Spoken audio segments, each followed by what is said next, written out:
This is your host, Shiloh Ekstrom, and you are tuning in to Grit and Grace. Real people, real conversations, and real grit.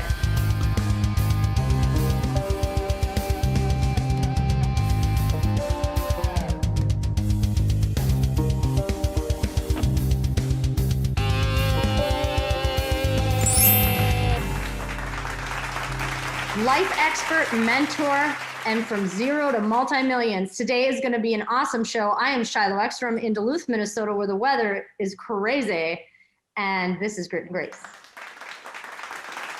All right, today is going to be incredible. Like I said, the weather outside is raining, it's hot, it's cold. I get to look at the gorgeous view. I just moved into my new condo. I am so happy. It's such an amazing time.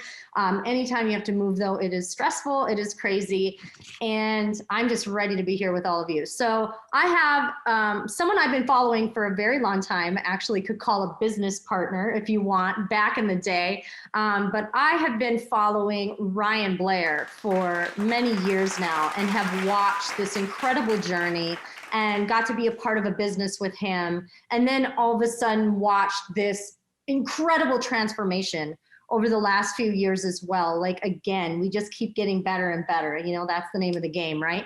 And so Ryan, thank you so much for being on the show today. For all our listeners and viewers, just say hi, shout out where you're at. I think you're in LA, if I'm not mistaken. So tell us a little bit about what's happening in your world right now. Yeah, well, nice to meet you. I am in the Hollywood Hills, Los Angeles, and unlike you, it's a perfect, beautiful, warm day outside. So, I'm calling in from Los Angeles, and it's an honor and a privilege. And as you just mentioned earlier, that you witnessed my transformation. It's a privilege to be able to share with you some of the things that I've learned as a result of what I've been able to experience in my life's journey. So, thank you for giving me the opportunity. Mm-hmm. Well, we were talking before we started this, and you said you're an open book, which I absolutely love, because there's nothing, you can't be anything else, right? We have to share our pain, we have to share our journeys, and that's why we have this show as well. So the last few years you have done like this complete turnaround, and I cannot help like every single thing you're doing. And I'm like, what's happening here? And at first I didn't know. You started something called Altar Call. We're going to go into that in a little bit. We definitely will. But before all that, let's strip it down. Because your story is one of my favorites that I got to hear in the business world. Okay, your company, you started a small company. I'll say that humbly because it was not small. You did incredible things there, and we'll go into that.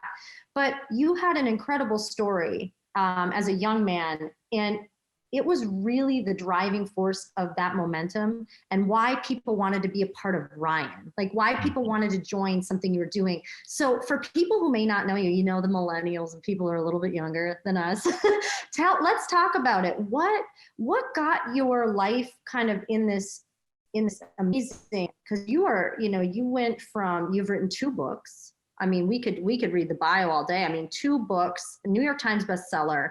You've sold companies. You've had multiple businesses. But tell us a little bit about Ryan in the beginning. Interesting. My very early memories are of my father and my mother, and we lived in a relatively middle-class environment at a very young age. My dad was an engineer, and he was a Vietnam vet, and he never really healed the trauma that he had gone through as a result of his childhood experience and his young adult experience. But he was a very motivated, ambitious person, and he started doing well. As a young kid, I had everything taken care of. I had new toys under the Christmas tree every year. I had new clothing, school year. And then my dad, as a result of his unhealed trauma, got addicted to drugs, and my mom got addicted to alcohol. And my family disintegrated. I'm the youngest of 7. And next thing you know, I went from, having a beautiful middle-class environment to, by about the age of 13, all of that was taken away from me. I remember seeing my mom's car repossessed, the house foreclosed upon, went from having everything I wanted to having to buy my clothes at secondhand thrift stores, and went to a place where I was in abject poverty. And so in poverty, I really rebelled a lot. I was upset. I was upset at the society that didn't protect me. I was upset at the abuse that I had to go through. My father was also physically abusive as well as mentally abusive. And he abused my sisters and my brothers and my mother. So I was really upset at my church, society. And so I rebelled and I joined a gang, and I was involved in a gang in the greater Los Angeles area. And for a period of time, I, was in and out of juvenile hall, in and out of trouble. And, I got to see the dark side of the world at that time, basically. And so, when I say dark side, I mean, I saw pure evil. People were murdered. All kinds of terrible things happened during that time. I was in a gang, went to juvenile hall, and lived in poverty. And then by the grace of God, a mentor came into my life, and came into my life by way of my mother. My mother had found me a mentor, and he ended up dating her, and then ended up becoming my stepfather. And that was really a life-changing moment for me. I like your story. And I always say, we're children of trauma. Yeah. I grew up in a very, not the exact same situation, but definitely alcohol was prevalent, drugs. I raised my brother from the age of 8. He was a baby. All of a sudden I became this mother who was a child. And, my mom and dad were wonderful people, but addiction took over, and that was our life, So I always look at someone, like you, and I love listening to that story because I'm like, there it is. We got that inner hustler really early, Yeah. And some people choose the path of, I'm going to turn this around, and maybe someone comes into their life like a mentor, or, maybe they hit a rock bottom and they're like, I got to change it, or I'm not going to make it. Or some people choose the other way and they become that life. Yeah. And that's hard. And it's really hard to watch. And so, I was on paper, I shouldn't be where I am. And on paper, you probably shouldn't be where you are. But Yeah. I loved your story. I remember when I first listened to you years back, you were, I was in a company with you. It was my first experience in the MLM world. Mm-hmm. And I didn't know what I was doing. But I just remembered being so inspired by somebody who I could identify with. Mm-hmm. I'm like, I get that. I get what you're saying. And a lot of people, who share stages, we've all been there. There's a reason you're in that kind of business. An entrepreneur has to build it. You have to self-motivate. So you get a mentor, and things start shifting. And then at 19, if I'm correct, you started your own business. Yeah, I think I started it right around 19, 20 years old. I got a job as an engineer at 19, and I started as a call center representative, and then worked my way into an engineering department very quickly. And pretty soon I was leading the engineers because I was a leader in the gang. So I had no problem leading grown men, right? It was like not an issue for me. And so I worked up pretty quickly because I put all of my energy into becoming successful. I'm a very spiritual person. And so I had these visions early on that I was going to become a successful entrepreneur. I'll never forget, chills would rush over my body. And I just knew that I was going to do something, impactful. And so I got a job as an engineer, and I was blessed to work at a company where I was able to witness them scale and build their business. And I got very close to the founder of the company, and I was able to be mentored by him. And I was his right hand in a number of different, very important projects in the business. And that gave me the viewpoint that I needed, and also gave me I saw the way he ran his business, and I thought I could do better. Like any young kid, right? We see our mentors, and like, I could do better than them. And, I reflect on all that I learned from that mentor still to this day. But yeah, so from that, I then decided I was going to branch off and start my own company. And that was right at about 20 years old. And I started a company called 24/7 Tech, which is a real simple technology company that we would repair networks and computers. And our byline was, if your network's a wreck, call 24/7 Tech. And I would basically stay up all night long, repairing people's computers and taking their calls 24 hours a day, 7 days a week. That was the whole business model. And I realized that wasn't very scalable. And as a result of some of the work that I'd done at 24/7 Tech, I'd gotten exposed to an opportunity to be a pioneer in the wireless broadband industry. And so I started a wireless broadband company called SkyPipeline. And that ended up scaling very quickly. And by the time I was 24 years old, I sold that company in a $25 million transaction. And then from there, I went and started a social network. This is in 2004. And this was right when MySpace started becoming popular. And I created one around goal setting called Path Connect. And then that ended up becoming a part of ViSalus and a key element as to why ViSalus became so successful was because we were one of the first to really integrate social networking into our offering. So we started offering our challenge via social networking. And so, yeah, I've always had a lot of different business innovations involved. And back to what you said earlier, I was really driven by, I didn't realize this at the time, but I was driven by the fact that I had these tremendous holes inside of me. And I thought that every time I accomplished something that it would fill the hole. So my dad made 100,000 a year as an engineer. And so my first goal was I needed to make more than 100,000 a year because I thought that would somehow make me feel worthy. So I got to that point very quickly, quicker than I could ever have dreamed of. I was making 100,000 a year at 20 years old. And my dad had worked his whole life to get to that point, before he had fallen into drugs. And so all of a sudden I'm sitting on top of, I've surpassed my father, but I needed more. And then I was like, okay, well, 100,000 didn't fill the hole. So how about 1 million? And so I went for 1 million and got that. And then that didn't fill the hole. So I went for cars, and then that didn't fill the hole. And I went for jets, and that didn't fill the hole. And I went for mansions, and that didn't fill the hole. And I went for all kinds of other things trying to fill those holes. And so, that's a huge element of my story. I was very successful because like a lot of people will allow their trauma to hold them down. For me, I used it as a fuel. But then I realized later on in the transformation that you were describing, that you witnessed, that that's not an eternal fuel source. That's a fuel source that, that runs dry at some point, or it will, run you into misery, basically. Right. So we got to go back a little bit because what does, you said it a little bit, but we're just going to talk about it. If I had multi-millions at a young age, at that age, I don't know how I would have handled it. And so I know you filled the void. And in your first book, I did read your first book.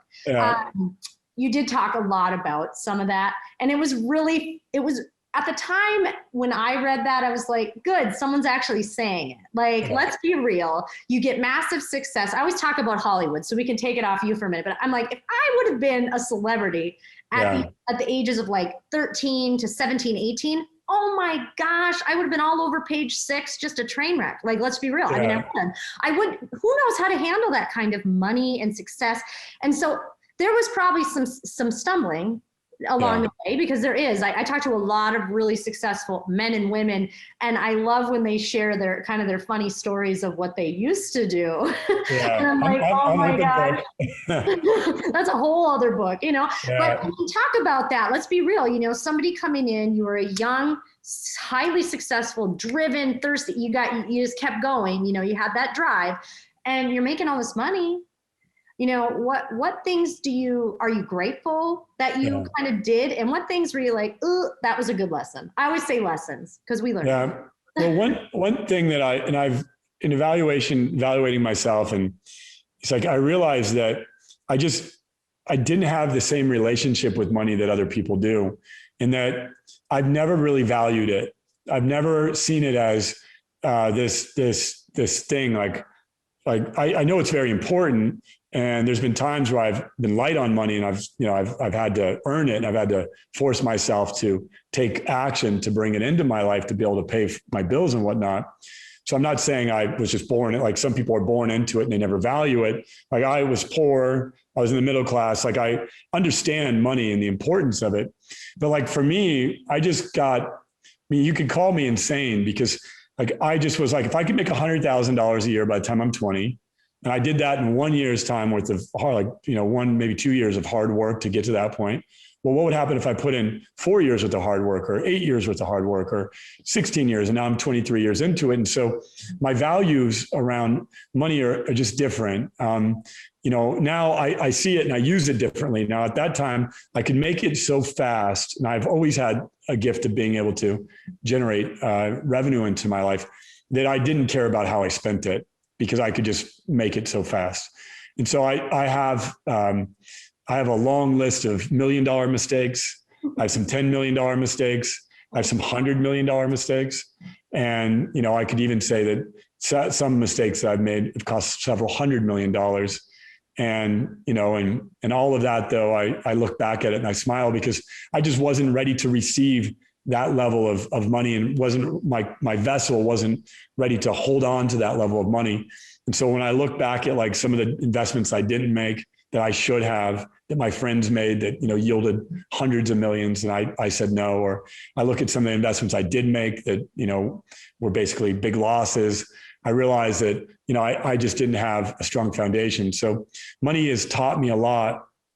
And I had to, as a result of my experience as an entrepreneur, I've had over $2 billion flow through my hands in terms of the businesses that I've ran. And so if you think about that, that means that the wisdom that I have today cost $2 billion, because I had to deploy $2 billion to paying people commissions and buying products and hiring doctors and many lawyers, way too many lawyers, kinds of stuff. So when you think about how my perspective, it's, I've had $2 billion flow through me to create the level of awareness that I have toward money today, and the things that I can share with people about that. But there's some crazy things that I could share with you. Like, I went crazy buying material stuff. I bought many cars, many houses.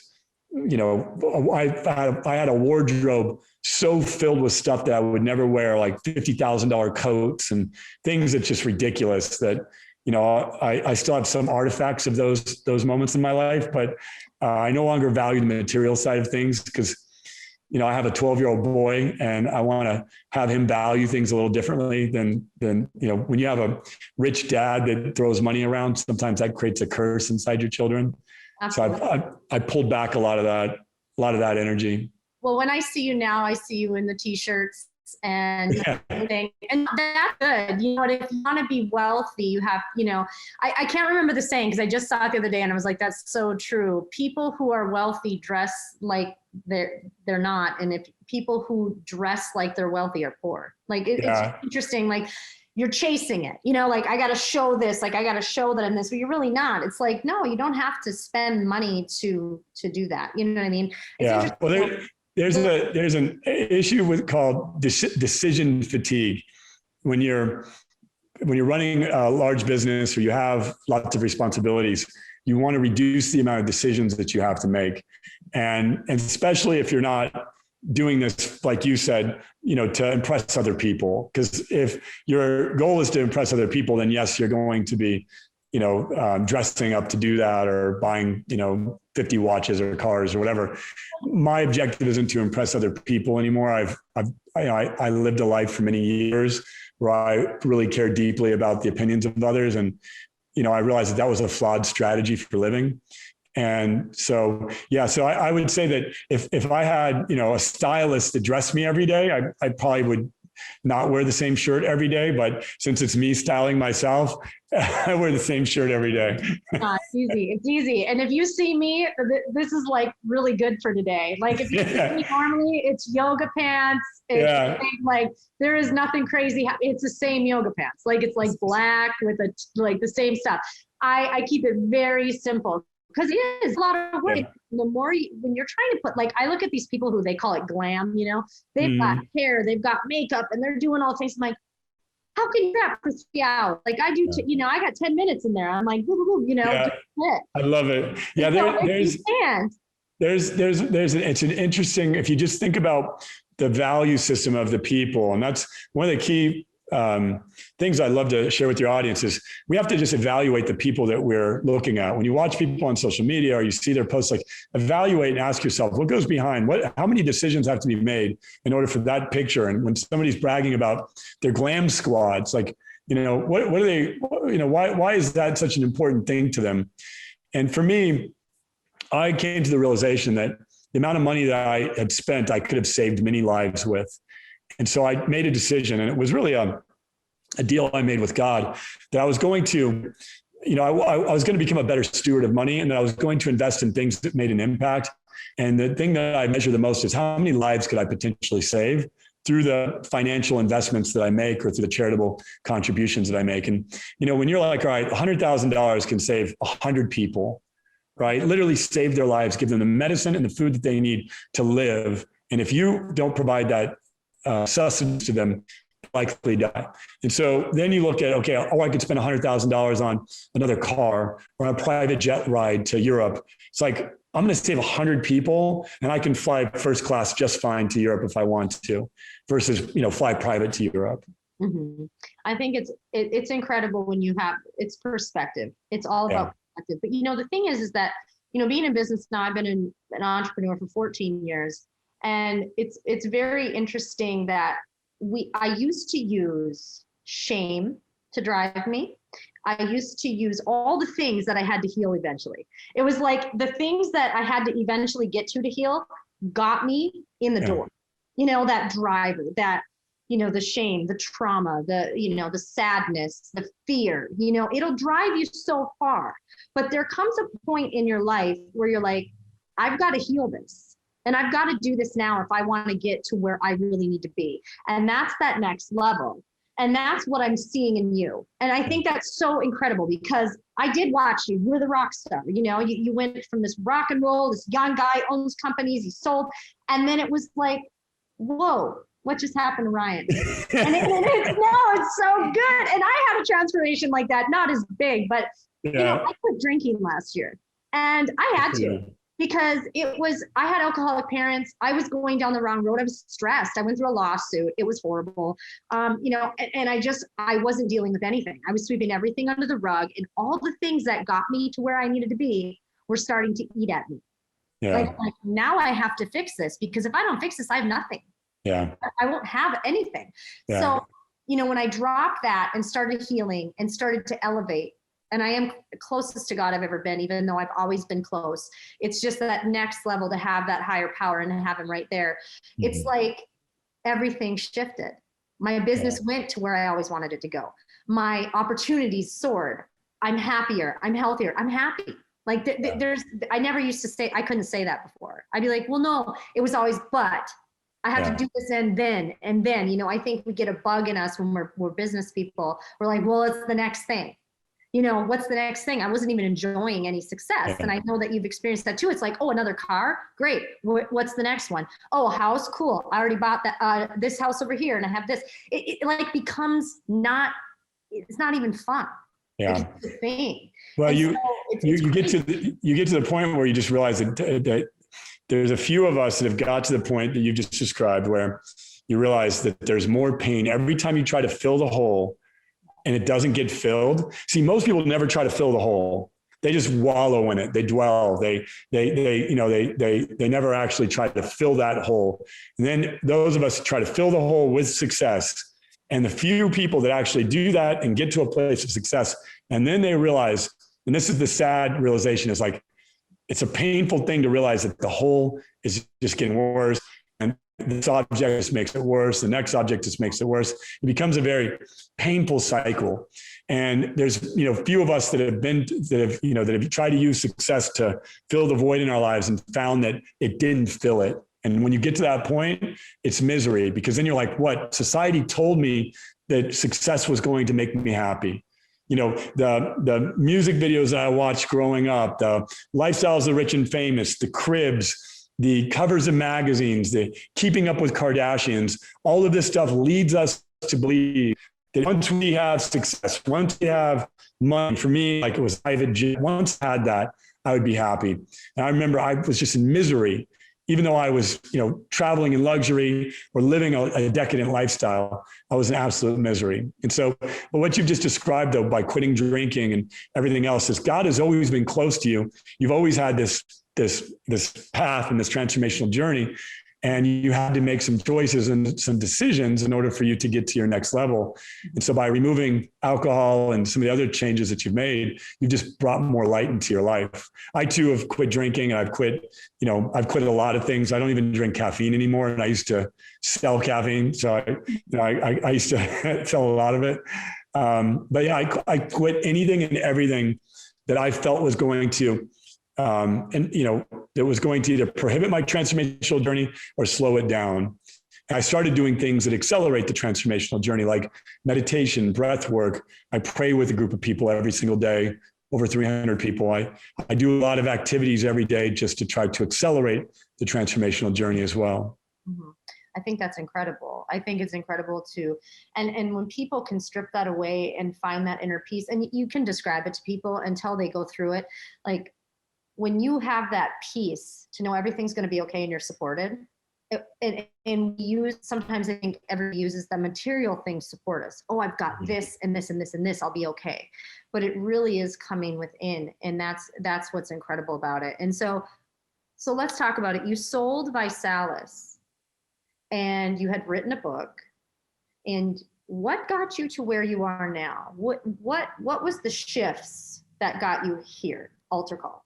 Well, so if you recall, in Nothing to Lose, I've written 2 books, Nothing to Lose and Rock Bottom to Rockstar. Nothing to Lose, my mother had just fallen down a flight of stairs and she was in a coma. And then there's a documentary about the journey called Nothing to Lose, a documentary on YouTube. It's free. And my mother woke up from the coma. It was a very spiritual situation. I was right about to take her off life support. And I went to her and told her, it's time to go and I'm going to have to pull the plug. And I made plans to take her to her home to pass away in hospice. And I prayed that if there's something inside of you that wants to live, you got to let me know. And by the grace of God, she woke up, and she woke up like within a day of that prayer. And then slowly but surely, I was able to have some time with my mother. And at that time, ViSalus was really taking off and doing quite well. And my son was suffering with autism. And so I had this really tremendous strain in my private life. Every day I worried about my mother's, was today my mother's last day? And every day, and I wanted it to be her last day in many cases because of the amount of suffering she was going through. Like I'd pray for God just to please, grant her mercy so she doesn't have to be in so much pain, because although she woke up from the coma, she was living a pretty painful life. So every single day I had this very traumatic thing happening in my life. My son also having autism was extremely traumatic on me. And he was, in a very difficult period of time. And over time, I was about, my mother was in a coma for 2 years, and about 4 years worth of just every single day having to compartmentalize and having to worry about the health of my family and then the health of my business. In 2016, I decided that I no longer could be the CEO of ViSalus. I had to step down to spend the time with my mother before she transitioned, and to try to figure out how to get my son's autism and my son right. And at that time, I was also going through a pretty toxic relationship with his mother as well. And so it was a pretty ugly situation. So in 2016, I stepped down from being the CEO of ViSalus, late 2016. My mother went on hospice right around that exact time. And so I then made a decision that I was going to, stop doing drugs and stop living a decadent lifestyle, because I wanted to make sure that I was close to my mom during her final days. Because I knew that, my old lifestyle would have jumped off and gone to a festival or a party or on a bender. And I didn't want to find out that I missed an opportunity to say goodbye to my mom because of that behavior. So that was a big transition for me. And that year that she was on hospice, now I didn't know that she was going to stick around for a year. I thought once she went on hospice, we had weeks. So once again, it was a whole nother series of very traumatic events and the way that impacted me. But for a period of a year, I just went deep into meditation, deep into prayer. And I thought I was preparing for her transition. And I worked with spiritual practitioners and really went deep into wanting to be there with her. And when on October 19th, I had a premonition. And I had a premonition it was time to go say goodbye to my mom. And a voice came and spoke to me and said, "You need to go say goodbye to your mom." And I literally was like, "What?" And I remember thinking to myself, okay. And I got in the car that night, and it was late at night. And I went and told, because I wasn't sure if that meant that she was gone the next day. Went and told her what had come to me. She said, "I'm not prepared to go." It was really traumatic. And I said, "Well, I heard a voice saying it was your time, Mom." And, when I talked to her, I said, "If you're staying here for me, know that I'm going to be okay." I explained to her the challenges I had with self-medication and what was going on in my life, and told her that if she goes in grace, that I'll be able to become the leader I'm destined to be. But for as long as she's holding on in a state of suffering, I'm suffering with her. And as a result of those conversations over a couple of nights, her soul basically elevated. And on November the 2nd, she elevated, which I was unexpected because I wasn't sure if I was crazy that I heard this voice, because there was no signs, no indicators. All my family thought she was just fine, and I was just being over dramatic and emotional and, and so forth. And November 2nd, she elevated. And then I knew unequivocally that there was a higher power, that I was being guided, that I received a message, and it was clear as day. And that message came to fruition a few days later. Like, I knew that there were forces at work that we couldn't see. And that's when, I guess I would tell you, I went nuclear. I decided to tear up and burn up the old Ryan Blair. Everything about him had to go. I was not happy. I would have traded every one of my friends for another moment with my mother or the health of my son. I was not happy with who I was. I was not happy with who was there for me during this time. And so I decided that I was going to basically just tear everything down and build it back up from scratch. And that process started on November the 2nd. And it was a very ugly awakening process. It was very messy, I should say. I had to look at a lot of terrible things that I had done, and that behaviors that I had created, and ways that I was not honoring myself, my body, my mom, my family, my heritage and my ancestry. Like, I had to do a lot of deep work. And I did about, I'd say, 2 years worth of, like, my full-time job was to figure out how to become the best version of me possible, and to remove the negative programming, remove the traumatic events. And my father passed away during that process too. And so my mother's transition taught me love, and my father's transition taught me forgiveness. And through both love and forgiveness, I was able to reconcile within me and integrate a lot of things that were wounded. So when I say healing, I mean 12 hours a day worth of breath work, prayer, meditation, and crying. And I do vows of silences. I would do fasting. I would abstain from anything and everything. And over a period of 2 years, I got to the place where I was able to say to myself that I'm ready to start helping others. And that was when Altar Call was born. And that's when I started just mentoring others and helping others. And, and I didn't know how it was going to work. I didn't know if I was supposed to, really, I'm supposed to be a healer.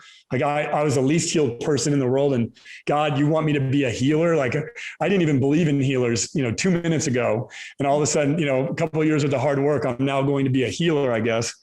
And I started healing people. And, I took on a couple of projects. Some young men came to my attention that I started helping through drugs. And I helped them get off drugs. And then I started helping more people. And now, I've helped tens of thousands of people in the process of creating Altar Call. And I help hundreds of people every single day. And I think that's incredible. I always say, make your pain your purpose. Yeah. And the other thing is, I like to joke around, but I'm like, the day you find out you're not perfect is a great and horrible day. Yeah. when you have to be 100% accountable, it's painful. Okay. Yeah. And when you look back, and for me, it was relationships. I'd always be like, why don't I have, I have a couple friends, but why don't I have the true friends? Like, I always had these girlfriends who could have 10 friends at the same time. I'm like, that's not me. I don't know why. And I couldn't figure it out. And I'm like, because I couldn't give all of myself to everyone. I always had these walls built up. And then I looked back at, relationships, my first husband, and it was messy. I like the word messy. You used it. I'm going to use it too. It was just messy. I'm like, yeah. But I was part of that too. For a long time, I played a victim in that relationship. And not that there wasn't things that happened that were to me, but I wasn't a victim. I mean, I was just as much responsible. Relationships are two people. But yeah. I had a really hard time for many years seeing my part fully. I would always admit just enough. Like, I did that, but you did that. You know what I mean? So, getting to that place, it is incredible that you did it, because it hurts. It sucks to feel. Okay. So like when people, I always tell people, being sober isn't the hard part. Not drinking isn't hard. It's feeling all the pain. Because I didn't want to feel the pain. I didn't want to feel rejection and fear and heartache and loss and all the stuff I had shoved under the rug. So when you come out, you feel great for a little bit, but when you actually dive in and heal, like what you just described, like you go for it. And then you start making amends. And then you start, you have to forgive yourself in this too. Yeah. Because there's some things that you admit about yourself and you're like, can I forgive myself for that? Yeah. So that's hard. And I think it's incredible.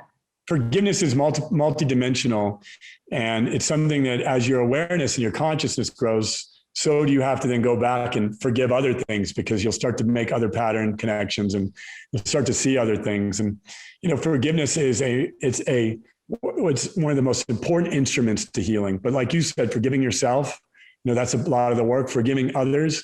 And as you start to elevate, you start to realize that you played more of a role than you thought you did, and the actions that, that happened all around you.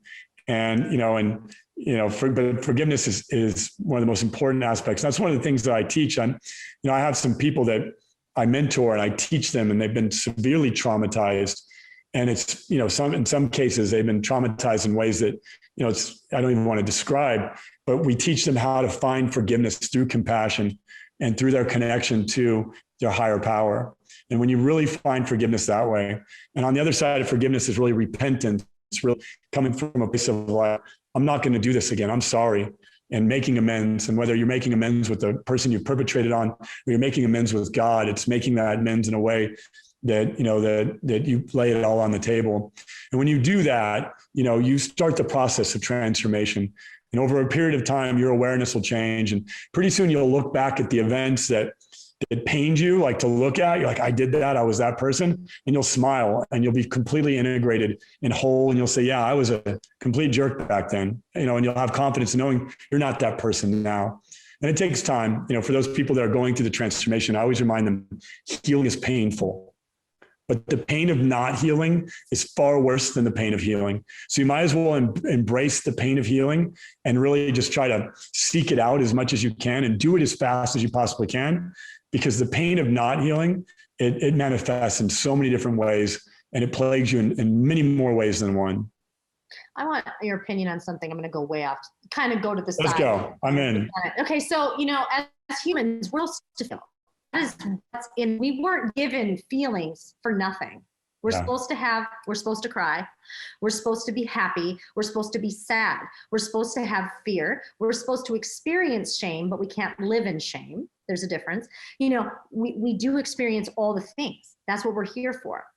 So when you see, and I read a book that was so incredible to me, but it was something that made me aware of what happens in our society. And I know you see it. The propaganda of numbing is everywhere. Like, I read Outwitting the Devil by Napoleon Hill. Mm-hmm. So it's my number one book still, because it changed my perspective and my perception on everything. I'm like, oh, there it is. So it really brought me to a different place. And I started to see all the things, like everywhere you go, alcohol, even drugs, it's glamorized. Yeah. Now it's getting so mainstream that it's like, oh my gosh, wine nights. And when you look at this, you're like, we're joking about women and men drinking bottles and bottles of wine. And then the weed, you're in California, so you get it. And that's everywhere now. But California is like, that, and very progressive and out there. And so it's like, when you see how society is pushing people to not heal, how do you feel about that? And with Altar Call, what are you doing to bring awareness to this type of behavior and show people a different way? Yeah, well, the good news is they're creating a lot of customers for me. There's massive engines pushing people toward addiction and self-medication. And all of those things are then pushing people toward finding ways to, become whole and not have to distract yourself from your reality. As you said, when you become healed, you no longer have to distract yourself from reality. You're happy with the reality that you're in. And if you want to shift your state of consciousness, do it fast, you can do it breath, you can do it going on a backpacking trip or taking a trip out to the desert. There's many different ways that you can shift your state of consciousness that bring in so much more revelation and so much more light than the short-term things like alcohol and marijuana and so forth, which, believe me, I tried and experimented with those two substances enough times to tell you it doesn't bring long-term light. It might bring some short-term light, but it will definitely sacrifice long-term light. And then back to your question of like, what am I doing? Well, one is leading by example. And so by showing people, and speaking truthfully about my own challenges with substance abuse, my own challenges with escapism, speaking truthfully about that and sharing that with people. And then I'm actually doing something about it, and that our programs teach people how to restrict anything and everything that is stopping them from receiving their next level of light. So many people are addicted to so many different things. Some people it's coffee, other people it's a prescription medication, other people it's social media. And so any addiction that we have, anything that addicts us, we have to get control over that in order for us to get to our highest level of self-mastery. And so anytime we want to make a shift, we have to actually shift something out of our life to make the space to add things into our life. And so I teach people every single day. I have a mastermind that, I teach a number of very successful entrepreneurs exactly how to take the steps in their journey of self-mastery. And that's really Altar Call's purpose. Is the word alter, is to alter, so to change. And call is obviously call. So it's to alter the things in your life so that you may answer your calling. And it's a call to change. And that's where the word was derived from. So the entire essence of our name and who we are is to help people make that shift away from what society is teaching us is the way that we should be living and conducting ourselves, and into a way where we're more spiritually aligned and we're healthier and we're living a happier, more fulfilled life. Absolutely. I love it. And we're going to get some links we're going to shoot some links for everybody to see on here before the end of the show, and it'll be played for everybody. So if they want to join your mastermind, heck yeah. I mean, there's a lot of really successful people that are looking for someone like you to help them, get through these things. I always say it's the one thing. I've spoke a lot at events, and I'm like, what's your one thing? And you nailed it. It doesn't have, I think a lot of people think it has to be drugs or alcohol. And that's the thing. No. Do you procrastinate? Or do you scroll on social media? Are you obsessed with your looks? Yeah. Do you do it? Is that everything to you? Is it sex? Is it, what is your thing? Because we all have something that's holding us back.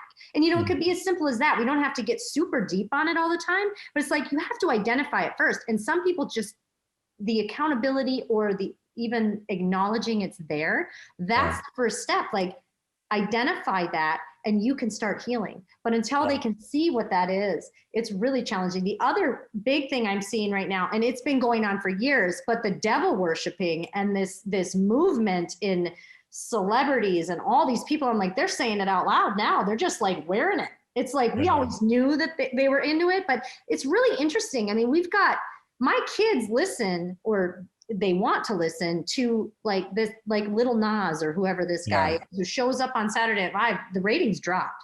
Listen, the world still doesn't want it. It's still not working. Like, even if you slap it on a celebrity, it's very interesting what's going on with society again in that way. Not only propaganda, but just saying it right there. Like, they're putting it right out for everyone to see, and everyone's just like, wow, And I think it also pushes people again towards you.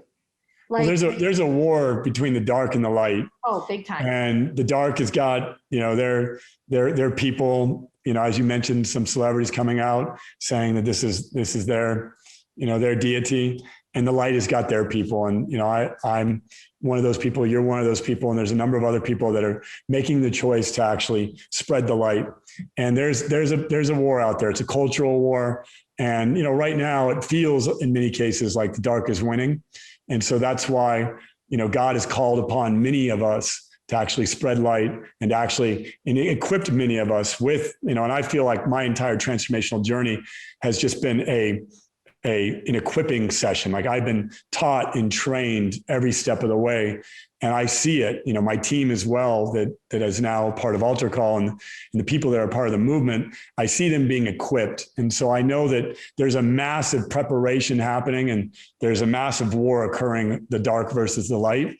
And my job is to try to, attract as many people as I possibly can that want to be a part of the light and that want to be a model and be an example and live a life in pursuit of self-mastery and a life where we're transformed into being molded after God's very own heart. And that's a big thing to do, to step up and say, like, I'm willing to change anything and everything about me that does not serve my purpose and does not enable me to answer my calling. And that's the mission I've signed up for. And that's the mission that my team has signed up for. And, and many of the people that are part of our movement on many different levels of that journey. But that's my life's mission and my life's work. I love it. I love it. And we're so grateful to have you on today. And before we go, what's next for Ryan? What's next for Altar Call? What would you love to share with the audience today? And how to find you. Yeah. How to find you. Perfect. Well, there's a couple of ways to find me. You can go to @RealRyanBlair on Instagram, and we have a Spiritual Warrior Challenge. It's free that we're doing. We have a free principles course that you can opt into, and we have a free meditation and prayer that we do every single day. And right now we're having about 300 people join us in our daily prayer and meditation every single day, 7 days a week. And my guess is, within the next couple of years, that'll be 3,000 or 30,000. Who knows how many people. And my goal is to continue to expand my impact and to scale my impact, teaching the methods, modalities, and principles and practices that I was so blessed to learn. I was called to learn each of these during that 2-year period. And after learning them and mastering them, now I'm called to teach them. And that's really the essence of the Altar Call movement and really my life's work. And I love it. And I do see, I see that every day. I pop on and I'm like, there it is. And I always like everything. I mean, you are definitely inspiring me. And it's been a pleasure having you on. And we are going to blast out all your links, and we will be playing this soon. But you know what, Ryan, thank you so much for answering my message on Instagram. I thought that was fun. I'm like, I'm going to reach out and just see if he answers. And you did, which was thank you. So cool. It was a God thing. When I saw that pop up, I knew right away that, that I had to do this session. So Shiloh, it's a pleasure to get reacquainted with you. And I know that we'll be talking in the future here. Absolutely. Well, this is another episode of Grit and Grace. I am Shiloh Eksterman. You just heard from Ryan Blair, and we will catch you on the next episode. Thank you for listening to and watching Grit and Grace. This episode will be continued next week. Subscribe to us on Spotify or Apple iTunes to listen, and download the Lux TV app to watch anytime, anywhere.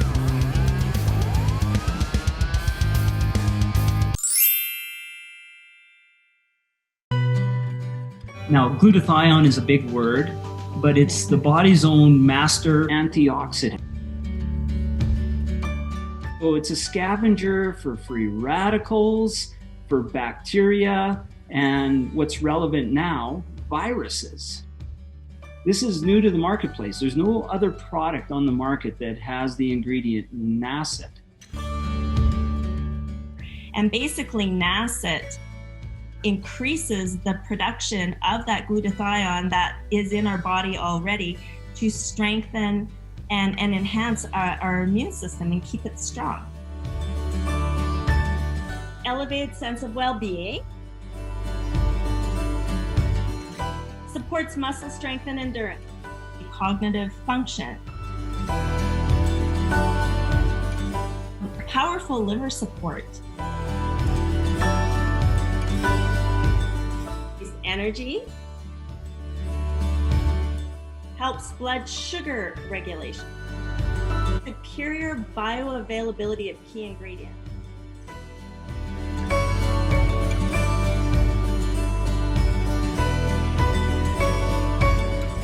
One of your best defenses against COVID is a strong immune system.